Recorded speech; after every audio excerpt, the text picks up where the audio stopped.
And we're live. Morning, everybody. We are here at GAI Insights, where we try to help the time-starved AI leader understand what's going on in the news and rate things in terms of, are they essential that you must read them now? Are they important that you make time for them in your reading time, or optional if you have additional time you can read? So I'm joined by our team of AI analysts.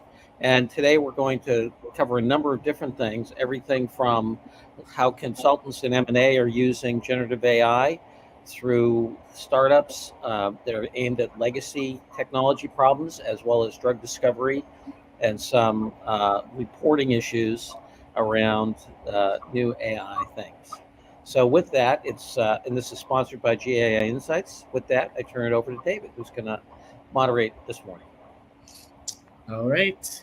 Thank you. I'm also, just so you know, I got a message that we're experiencing technical difficulties streaming to Facebook. So while you discuss this article, I'm going to just look into that.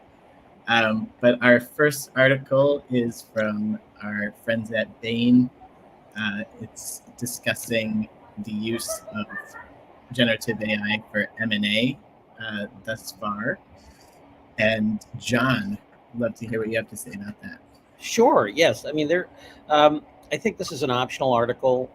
Bain is, as some folks may know, Bain is very large. A lot of their client base, Bain, is in the area of mergers and acquisitions. They made a real focused attempt to enter and succeed in that market over the past really 40, 50 years, and they've done a great job of it. The findings are pretty straightforward, which is, you have a minority of early adopters. They say about 16% of folks are using generative AI, and another 16% expect to do it next year. And then, interestingly, 80% of folks M&A professionals expect to use generative AI within the next 3 years. So they're expecting more adoption. And then the worries, of course, are the kind of worries you would think about, which is leaking, inaccurate information, leaking, sensitive information, and the economic benefits come from basically labor savings, less manual stuff and better insights. So I think it's optional. It's an early adopter market, and nothing you would find surprising in it. But Bain, in their typical way, does a nice job of linking it to some survey data they put out there. I agree with John. I think it's an optional.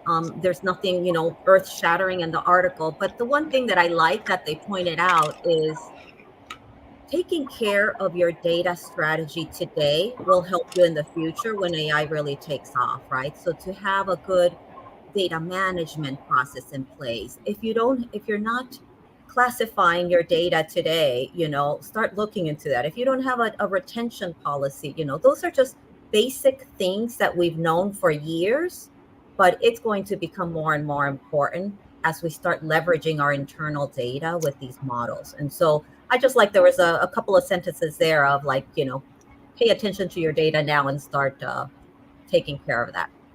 But I agree. I think it's optional for what the content of the rest of the article is. All right, we will go with optional, and hopefully I just fixed our Facebook screen. Sorry, I disrupted our screen here to try to do so.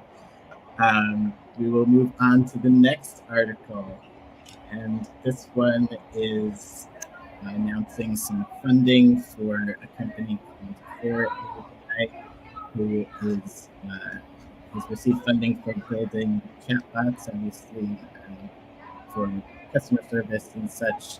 We've seen a lot of this. Adam, did you find anything particularly compelling about this offering? You mean above and beyond another AI startup gets more funding, which would definitely be optional? They're doing some interesting things. I still think this is very optional news. I'll summarize briefly. So they provide basically domain-trained chatbots, right? So think about when your own employees or customer-to-employee interaction, like for IT, HR service desk, and those sorts of things. Their whole argument is that they offer cloud, locally, and virtual machines. So there's a privacy argument to be made. They're also more flexible as a result, but it's another AI startup getting around to funding. There's so many of them right now that I would consider this optional news. Agreed. One more AI company raises a pile of money.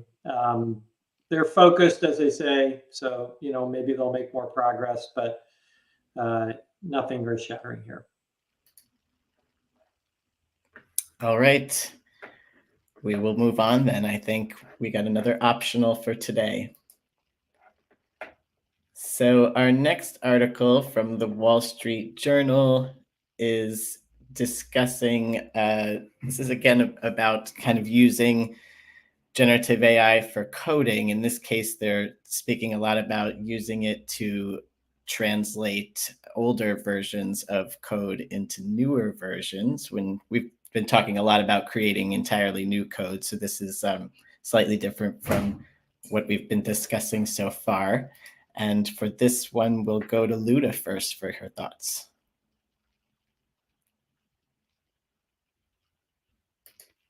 I think you're on mute, Luda. You did it. Oh, I'm sorry. I think for our audience, it's optional. This is a very natural case for the code generation and code understanding. Indeed, there are bases of COBOL code all over the place. Think universities, financial institutions, and it's working very well, but requires people who understand it to patch it periodically. So, and those people are not existent anymore. Most of them have retired, and it's not that it's difficult to learn COBOL, but it's quite a broad language, and it requires experience to work with it. So there's a lot out there in COBOL. And it's natural to use AI, Gen AI, to help convert it. The problem that I think this will have is, again, the breadth of the language and the necessity to still have people to oversee the transition and check it and make sure that it generates the right stuff. So it's not as easy as it sounds, but optional for our audience. Okay. Any other thoughts or different reading? Agreed. Yeah, optional. And this is also an example of, the original Reengineering the Corporation article by Mike Hammer was titled "Don't Automate." What was it? Don't automate, obliviate. Obliviate. No, obliterate. Obliterate. So in other words, we could have said bloviate. That would be okay. Yeah. Don't just rearrange the deck chairs on the Titanic. Okay. And in fact, I've done some of this legacy upgrading, and the first thing I do is say, don't worry about the legacy code. You're running 50-year-old code on a 70-year-old code on a 70-year-old language on a silly operating system. You have modern operating systems, modern computing and networking. Put your design elements to the test and really design a new system and build it. It's not going to cost you any more, because the cost of, as Luda pointed out, trying to actually migrate these things and make sure they all work right is mind-numbingly complicated. And I think, if anything, more expensive than rewriting these applications from scratch. By definition, they aren't that complicated. It's just scary for most people because these are often very critical systems. Yeah, the criticality, they usually sit in the invoice functions, the fabric of the company, and deep inside. So it's scary for sure. But I agree with you, Tim. It probably needs to be redone completely and put on a new system with new functionality. Yeah, I mean, I give it optional as well. Anybody remember what COBOL stands for? Common business-oriented language. Grace Hopper. We're never going to have programmers again. All the business people will just write the programs. There you go. The original low code, no code. Yep. That picture in the Wall Street Journal I remember that. That's very vividly. IBM 360. It's like, comes back to me. Programming in this environment. Punching cards and looking at these printouts. It's our codes. Okay, enough nostalgia. Yes, the walk down memory lane shall end here. Okay, so our next article, we have another platform for drug discovery. It's won some funding and from one big backer, Sanofi, which is interesting. Tim, what did you think about this? Interesting, but definitely optional. If you're in the pharma life sciences industry, I might rate it a little higher, but this is a funding announcement. The interesting thing here is that the standard practice is for LLMs is to train them on prior data in the space. So in other words, you get a whole bunch of, in this case, since you're trying to model proteins and generate proteins as targets for drug development, you get a whole bunch of information from prior information about how proteins form and bind and such, and you train an LLM model specifically on that because, again, actually DNA is a language. And so you can very much create a powerful LLM that knows how to put together molecules if you do it right. This one doesn't do that. In fact, instead, although it's not explained, and I even looked on their website, it's not explained exactly how, so I've probably got to do a deeper dive, but they claim they use physics to generate the training data. I can speculate on how they do that because at the end of the day, these are physics interactions between atoms and molecules. But at the end of the day, that's their claim to fame, is they aren't using just trained data, they're using physics. And the advantage, if they're right, is you will get a lot less crazy, you won't get as many quote unquote hallucinations in the outcomes because they're physics based. So if you just say, we kind of know from pattern matching that you can string this set of things together and it kind of works and it kind of folds this way, that's how a normal thing would work. And you're going to get millions and millions and millions of proteins, but a lot of them won't work because they don't actually, there's some physical problem with them actually existing. That's why they don't exist in nature already. So these folks claim that they can avoid that problem because their model is physics-based. Their training data, it's still an LLM, but their training data is based on physics, not on prior data. But still, optional for our crowd. It's brand new. Yes, Sanofi invested a bunch of money, but no more than the company that we just reviewed, $150 million, which especially in life sciences and pharma is not an unbelievable sum for drug discovery.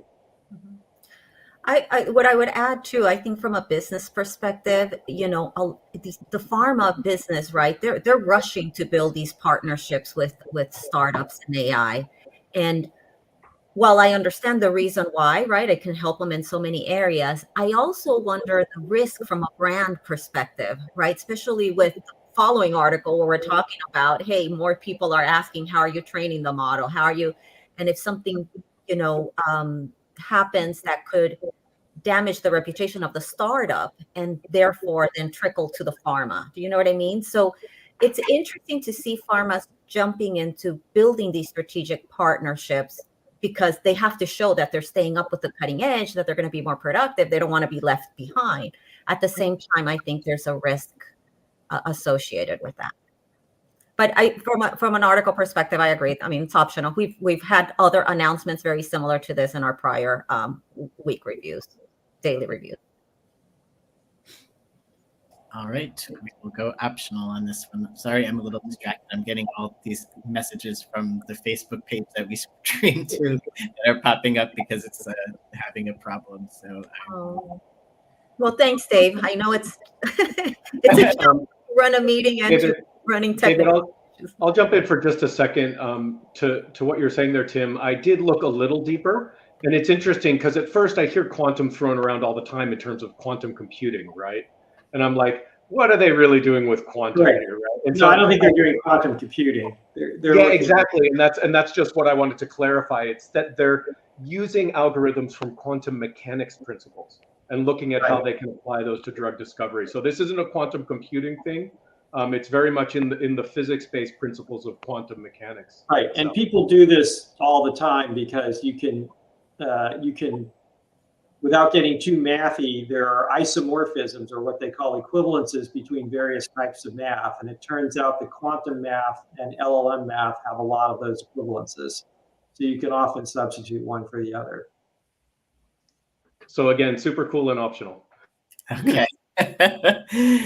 We can live with that. Okay, this next article.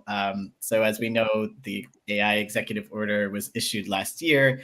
Lots of what it asked for in terms of activity in the near term was having a bunch of different commissions go out, do research, write up frameworks, etc. So I was a little confused about this one because it seemed like it was explaining something we already knew, which is that companies will need to report their safety data before they release their models to the government. And from what I saw, they don't even have a standard kind of framework for that yet. But Tanya, what was your take on that? Yeah, I'm with you. I mean, I marked the article as optional because this was announced, I think, last fall, right? And that announcement had a lot of things, and one being that they're going to enable the Defense Production Act as a way to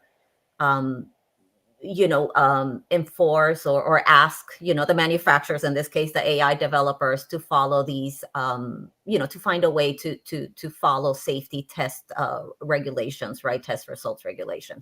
So I think that this article is just kind of like, hey, just know we haven't forgotten, we're making some progress, that kind of article. And it sounds like now they're actually, to your comment of the framework, it sounds like the NIST is now saying, okay, we're in the process of creating this framework that, you were told last fall that we're going to put together. So overall, I think it's a reminder. Now, the one thing also that the article made me think about is, while Biden is doing this at a high level, right? Each one of our states, right, they're doing things as well. And so it'll be interesting to see how that, whether those efforts are going to come seamlessly together. And what I mean by that, for example, in Connecticut, the governor announced last year, hey, we're just going to look at all of our systems and see which of our systems are using AI. And why did they do that? Because Yale found out that they were already using AI and selecting which students would go to magnet schools. And, so they're kind of like behind the ball in doing this. But they're just looking at their own, government systems. And they figure once they understand that, then they can regulate the businesses, the actual profit businesses within the state. So it'll be interesting to just see how all of this comes together, because you have so many different groups kind of looking at what regulations do we put in, what policies do we put in, and even companies, companies that we're working with, right? They're trying to come up with their own policies. But sorry for the long-winded there, but I just there's just a lot on the policy side of AI that still needs to be ironed out. But overall, I think it's just an optional. This was already announced last year. Any other thoughts? Agree. All right. Well, I just say this is really the news before the news, right? The article even leads with, there's a meeting happening next Monday to discuss this. Like, okay, so there'll be news next week to discuss about this. We'll talk about it next week. All right, so that brings us to last article of the day. We've got Databricks, who has been a fast mover. They've been making a bunch of acquisitions. I believe the article said this was the fourth or fifth that they have made in a short amount of time. Adam, what were your thoughts on this acquisition? This is optional as well. This is their fourth acquisition, and it's helpful for them, I think, as they build their quiver per se. But I actually went and looked a little deeper on Einblick. So it says, as they quote in the article, solve any data problem with just one sentence. And I'm like, well, that's interesting. So then I went and looked at their little demo, and it's plot a grid of 3x2 histograms showing the distribution of age by P class and survival status, add chart titles. Right. So it's just like a really, really complex data analyst. It makes sense that they would build that into their solution. But Databricks is continuing to grow their AI solution. It's not news. Right. It's optional to me. The real message here is this is why there's so much investment flowing into AI right now.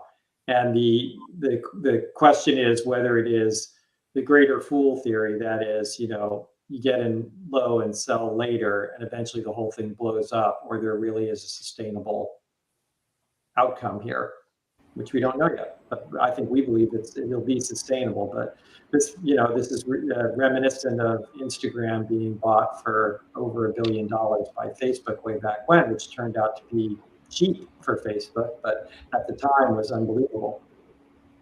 It's interesting also I agree it's optional, but it's interesting that even in these early days, we see some consolidation happening, and Databricks is acquiring very cool functionality to build a broad platform on their data lakes, right? Sitting on top of the data lakes.